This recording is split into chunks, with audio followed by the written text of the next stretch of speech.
The Richest Man in Babylon by George S. Clason. Summary and analysis by Brevreds.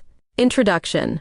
The Richest Man in Babylon is a collection of stories set in the ancient city of Babylon, a place known for its wealth, wisdom, and impressive walls.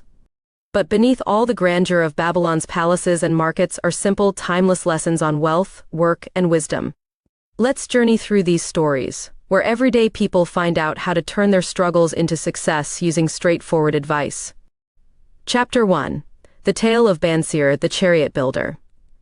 Bansir was an expert chariot builder in Babylon, known for the beautiful and sturdy chariots that rolled through the city's bustling streets. He lived in a humble house near the grand walls, a symbol of Babylon's prosperity. But despite his skill, Bansir's own life wasn't prosperous.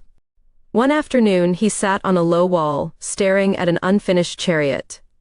His wife was inside, and he could hear her preparing a simple meal, yet all he could think about was how empty his pockets were. As he watched the wealthier citizens pass by, clad in fine robes with their heavy gold belts clinking, he felt a twinge of bitterness. How could he, who worked so hard every day, still have so little to show for it? He imagined what it would be like to ride a golden chariot like the nobles, but such thoughts only brought him more frustration. Just then, his friend Kabi approached, playing a cheerful tune on his lyre. Kabi was a talented musician, known for his lively songs that brought joy to the crowds in the markets. But today, he wasn't his usual jovial self. After greeting Bansir, he sighed deeply. "Bansir, my friend," he said, "could you lend me a few shekels? I've run out of money, and my family is hungry." Bansir looked at him, then down at his own hands, empty of coins. He replied, "If only I could, Kabi. But look around. My chariot is unfinished, and I've not a single coin to spare.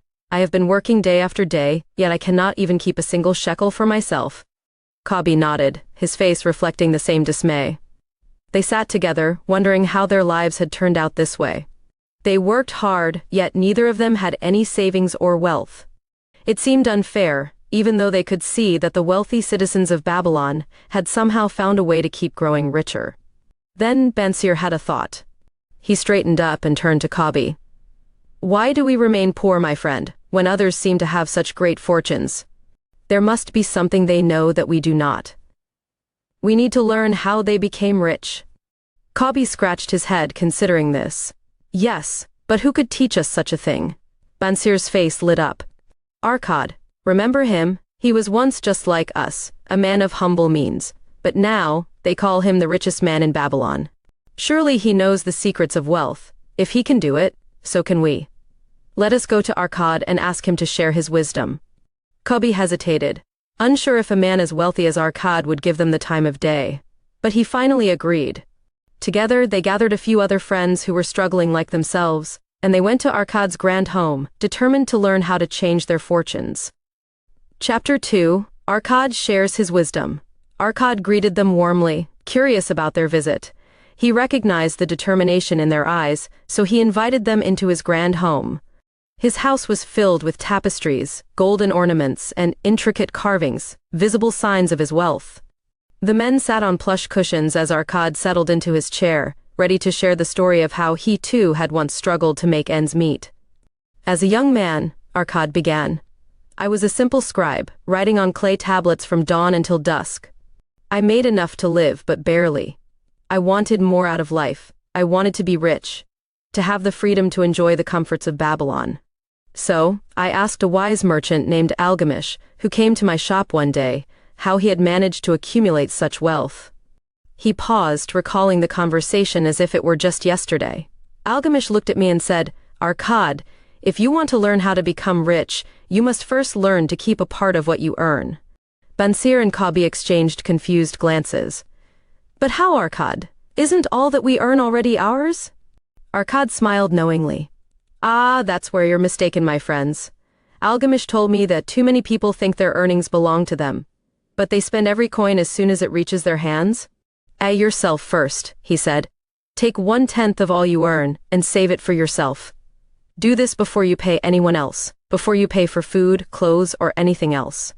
Arkad explained how he had struggled to follow this advice at first. He felt the pull of temptations, new sandals, a better tunic, delicious food from the market stalls. But he resisted and kept saving a tenth of his income. Over time, he found that his savings grew, and eventually, he had enough to invest. Algamish returned a year later, Arkad continued, and asked me, "How has your purse grown?"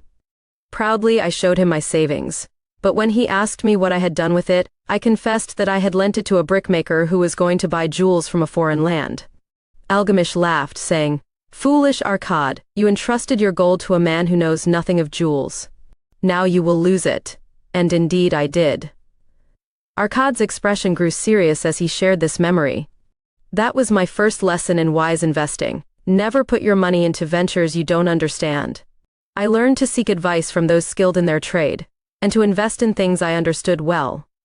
His story inspired Bansir, Kobe, and the others. They realized that they had been spending everything they earned without thought.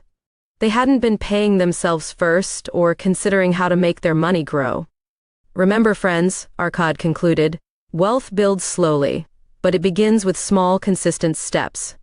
Start by saving a tenth of what you earn, and use that to build your future. Chapter 3: 7 Cures for a Lean Purse. After hearing Arkad's story, the group wanted to know more. How could they apply his lessons to their own lives? Arkad gathered them again and shared the 7 cures he had discovered for curing a lean purse, like a doctor prescribing remedies for an illness. Here's what he taught them, with deeper details. Start thy purse to fattening, save at least 1/10 of what you earn, every time you receive money. Arkad explained how he began saving a tiny amount from every payment he received. At first, it seemed slow and frustrating, but soon his savings became substantial. He told them to imagine it like planting seeds. One seed doesn't seem like much, but over time, a tree will grow. Control thy expenditures. Arkad knew from experience how easy it was to confuse wants with needs. He encouraged them to write down their expenses and see where they could cut back. He remembered how he once spent too much on fancy sandals and trinkets, thinking they were necessary. But when he began to live more simply, his money stretched further. Make thy gold multiply. Once you have savings, Arkad said, put them to work for you. He explained how he lent his money to a shield maker, who paid him interest each month. That way, his gold earned more gold even while he slept. He compared it to sending soldiers out to fight for you. Each coin should be like a soldier, working to bring back more coins. Guard thy treasures from loss. Arkad recounted how he had once trusted a merchant with his savings, only to see the man's business fail. He warned against hasty decisions, and told them to always seek advice from experienced people. He even gave examples of foolish investments that he had seen others make, like giving money to strangers promising impossible returns. Make of thy dwelling a profitable investment. Arkad emphasized the value of owning one's home. He described how he had bought a small house and gradually made it larger as his wealth grew. By owning his home, he no longer had to pay rent, and it gave him security for his family. It wasn't about living in luxury, but about having stability. Ensure a future income. Arkad shared how he set aside money for the future, investing in ventures that would continue to earn him income even as he grew older. He talked about the comfort of knowing that he would have enough to support himself when he could no longer work. Increase thy ability to earn. Lastly, Arkad encouraged them to keep learning and improving their skills. He described how he had learned more about money, trading, and managing people, making himself more valuable in the marketplace. He said, "The more wisdom we know, the more we may earn." Chapter 4: The Gold Lender of Babylon. Our next story takes us to the bustling market streets of Babylon, where we meet Rodan, a young and diligent spearmaker. One fine day, Rodan finds himself in an unexpected situation. He is given 50 gold pieces as a reward for crafting a set of spears for the king's guards. This sum is more money than Rodan has ever seen in his life. As he holds the heavy bag of gold in his hands, he feels a surge of excitement mixed with confusion. What should he do with it? His first thought is to share his fortune with his sister. She has always supported him, so he considers lending her the money to help her husband start a new business. But Rodan hesitates. Her husband is a brickmaker, not a merchant, and Rodan worries that his brother-in-law might not have the skills to succeed.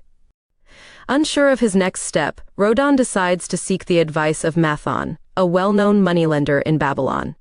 Mathon is a man of serious demeanor, with a sharp mind and a reputation for his shrewd decisions. When Rodan visits Mathon's home, He finds himself in a room filled with chests of gold and ledgers, tracking the money lent and repaid over many years. Mathon sits behind a large wooden desk, studying a clay tablet with numbers carefully etched into it. Rodon explains his situation, and Mathon listens intently. After a pause, Mathon pulls out a small box filled with clay tablets.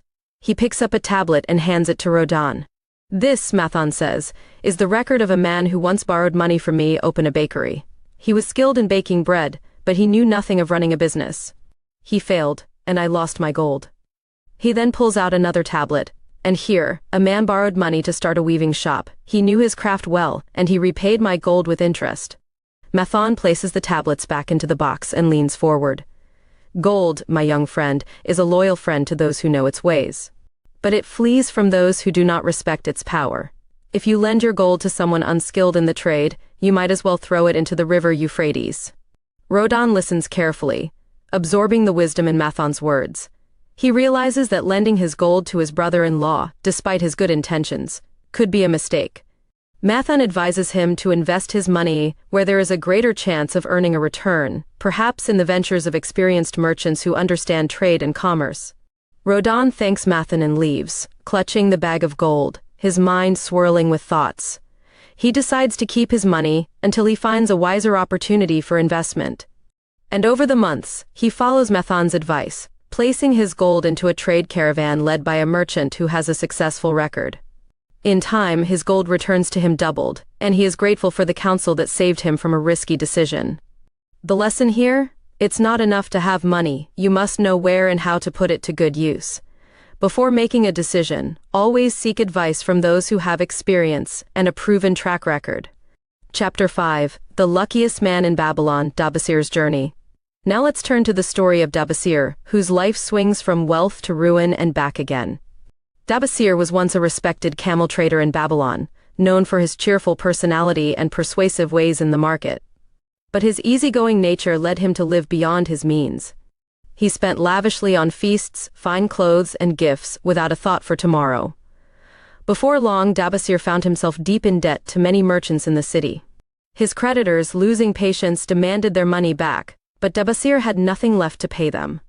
Desperate, he fled Babylon, abandoning his debts and responsibilities.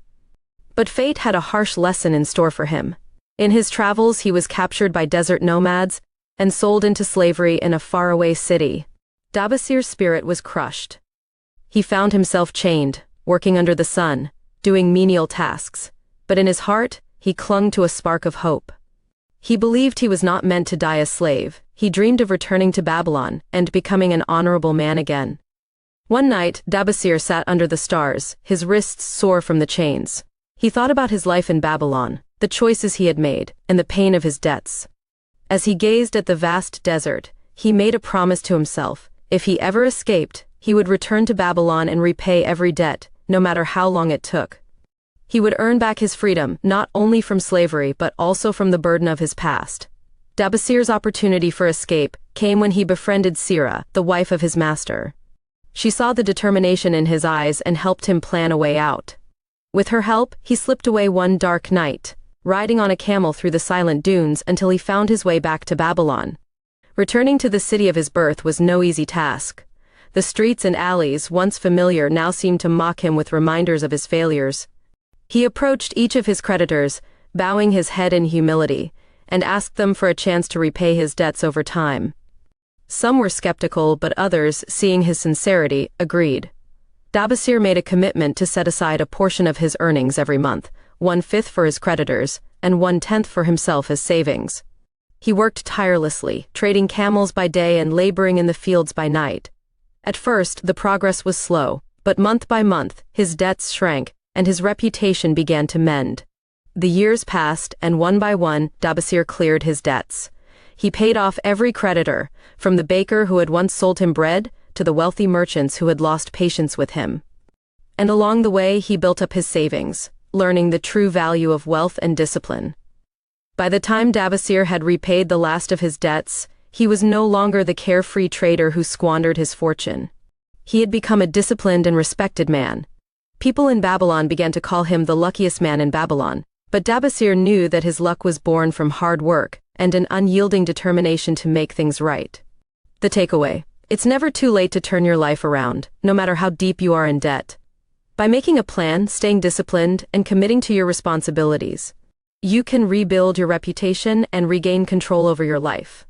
Chapter 6: Arkad's Golden Rules, A Father's Advice. Arkad had grown rich through his discipline and investments, but he knew that maintaining wealth required just as much wisdom as earning it. As he grew older, he worried that his son Nomasir did not yet understand how to manage money. So one day, Arkad called Nomasir into his chambers and handed him a small bag of gold, along with a clay tablet inscribed with 3 golden rules. "Nomasir, my son," Arkad began, "I am giving you this gold to go out and build your fortune. But I warn you, if you do not follow the rules on this tablet, you will lose this gold, as many others have before you." Nomasir, full of confidence and ambition, took the gold and the tablet and set off on his journey. But like many young men, he quickly fell into the traps of easy promises and tempting ventures. He invested in a caravan to a faraway city, believing the merchant's claims that he could triple his money. Instead, the caravan was attacked by bandits and he lost everything. Determined not to return home empty-handed, Nomasir worked in the city as a laborer, reflecting on his father's rules. He studied the tablet's words, realizing their true value. Don't invest in things you don't understand. He had put his trust in a merchant he barely knew, without fully understanding the risks involved.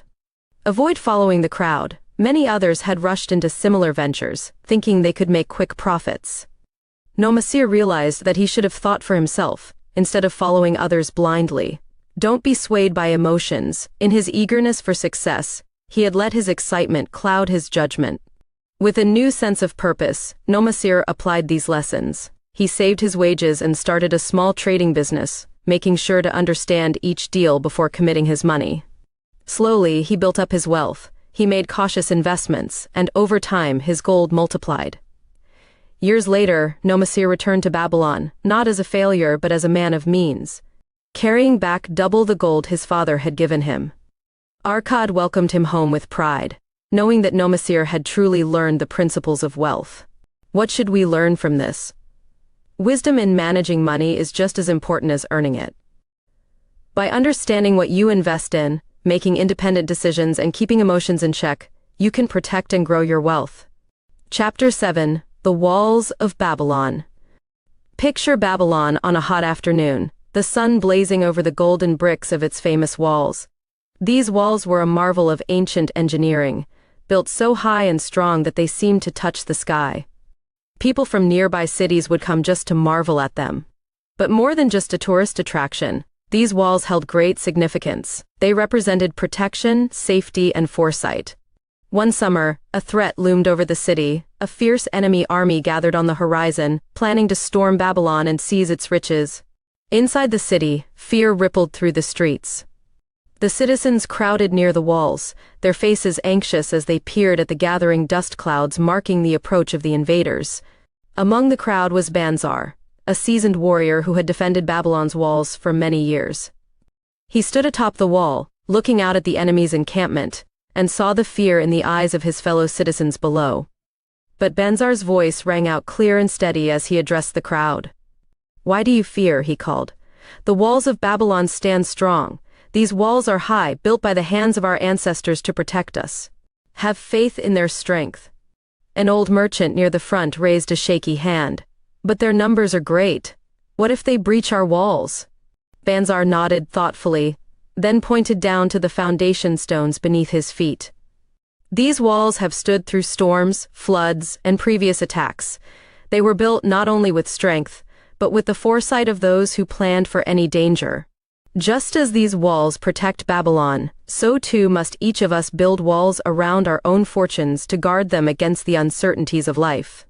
The enemy army began its siege, but Banzar and his fellow defenders held firm. For weeks, they withstood the enemy's battering rams, scaling ladders, and flaming arrows. The attackers grew frustrated, realizing that no matter how fiercely they pressed, Babylon's walls could not be breached. Finally, they retreated in defeat, leaving the city untouched and the people within safe. After the battle, the citizens celebrated their safety and their gratitude to the walls that had protected them. Banzar gathered them one last time before descending from the walls.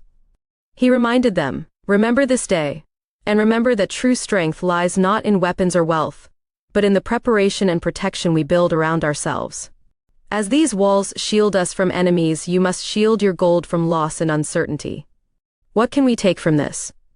Just as Babylon's walls protected its people, it's crucial to safeguard your wealth from risks. Build your own defenses, like setting aside savings, diversifying your investments, and planning for unexpected challenges. You can't predict every storm, but you can prepare for it. Chapter 8: The Camel Trader of Babylon. Now let's follow the tale of Tarkad, a young man whose fortunes had dwindled to nothing. He walked the streets of Babylon with empty pockets, ashamed of his ragged clothes. Hunger gnawed at him, but his pride stopped him from asking for help. As he wandered through the market, he spotted an old acquaintance, Dabasir, the very same man who had once been deep in debt himself but had since become a respected trader. Tarkad lowered his head, hoping Dabasir wouldn't see him, but Dabasir's sharp eyes caught sight of the young man. He beckoned Tarkad over, inviting him to share a meal. As they ate, Dabasir noticed the desperation in Tarkad's eyes and asked, "Why do you look so downcast, my friend?" Tarkad hesitated, but then poured out his troubles. He explained how he had once been confident like Dabasir, but a string of bad decisions had left him with nothing. He spoke of the humiliation he felt, and how he had even borrowed a few coins from a baker, unable to repay the debt. Now he wandered the streets in shame, afraid of what the future held. Dabasir listened carefully, then shared his own story. How he had once been enslaved, how he had fled across the desert, and how he had worked night and day to repay his debts. He told Tarkad that he too had felt hopeless once, but he had changed his fortune by refusing to accept defeat. Dabasir then leaned closer and said, "Tarkad, if you truly wish to change your fate, you must face your problems head-on as I did. Avoiding the baker out of shame will only make your burden heavier. Go to him, offer to repay what you owe in small amounts, and keep your word. By doing so, you will find the respect of others and of yourself." Tarkad left the meal with new resolve. He went straight to the baker and with trembling hands offered to repay his debt little by little. The baker, seeing the sincerity in Tarkad's eyes, agreed, and Tarkad felt a weight lift from his shoulders. From that day forward, he worked diligently, setting aside a portion of his earnings to pay off his debt. Over time, his life began to turn around, and he found himself filled with a newfound pride. As the years passed, Tarkad's diligence transformed him from a struggling youth into a man of means. He learned the importance of facing challenges rather than running from them, and he often shared his story with other young men who found themselves in tough situations. The message here is clear: never avoid your responsibilities, no matter how small or large. Face your challenges head-on, and repay your debts as soon as you can. By doing so, you'll find a path to self-respect and future prosperity. Chapter 9: The Clay Tablets from Babylon, Lessons Passed Down. Our final tale is a story of wisdom and the power of sharing knowledge. In a small, dimly lit room in Babylon, a father sits with his son, showing him a set of clay tablets. Each tablet is inscribed with lessons on managing wealth, passed down through generations. The father, himself a merchant, knows that the key to his family's future is not in giving his son gold, but in teaching him how to earn and keep it. "Read these tablets, my son," the father says, handing them over. "They hold the knowledge I learned from Arkad, the richest man in Babylon. These rules are why we live comfortably today, and they will serve you well if you heed them." The son carefully reads each of the tablets. One tablet explains the importance of saving at least a tenth of one's income, another talks about investing wisely, and a third speaks of the dangers of risky ventures that promise quick riches. The father guides his son through each lesson, sharing his own stories of mistakes made and victories won. The son listens intently, absorbing the lessons of thrift, wise investment, and caution. He learns how to recognize an opportunity, but also how to assess its risks. The father reminds him, "Just as these tablets have brought prosperity to our family, so can you pass these lessons to your own children. Wealth is not just gold or silver, it's the knowledge that keeps them safe." Years later, the son grows into a skilled merchant, navigating the markets of Babylon with the confidence of someone who understands the true value of wisdom. He too passes the clay tablets to his own children, knowing that the teachings within them are the most enduring form of wealth. And the lesson to take with you? Passing down knowledge is just as important as passing down wealth. Teach others what you've learned, and those lessons will endure through the generations, much like the clay tablets that held the wisdom of Babylon's richest men. Conclusion: building your own Babylon. Now that you've journeyed through the wisdom of the richest man in Babylon, it's time to apply these ancient lessons to your own life. Just as the citizens of Babylon learned to save, invest, and protect their fortunes, so can you. But remember, wealth building is a journey, not a quick fix.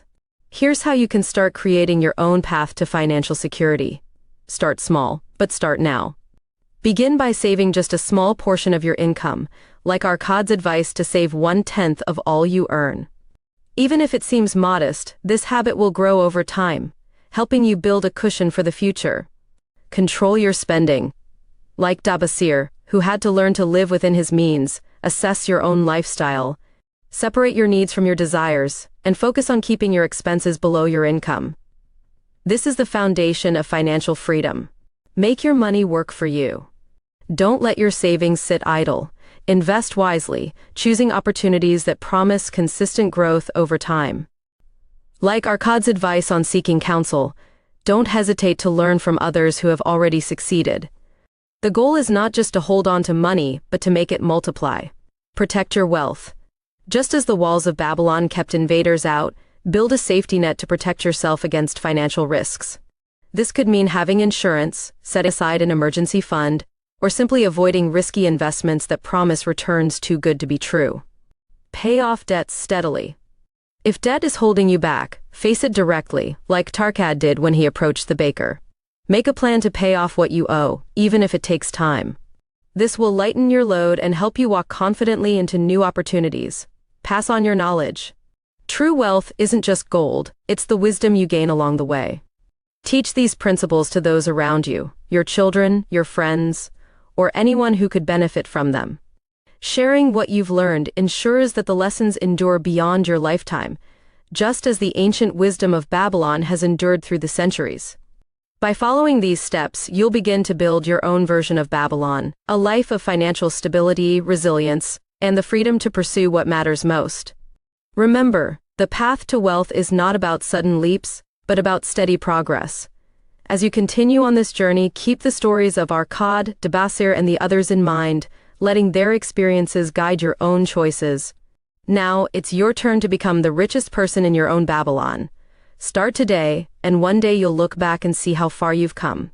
Thank you for completing another Brevred video. Like and subscribe to see more of our videos. If you have a particular book that you would like us to summarize, please share it in the comments section below.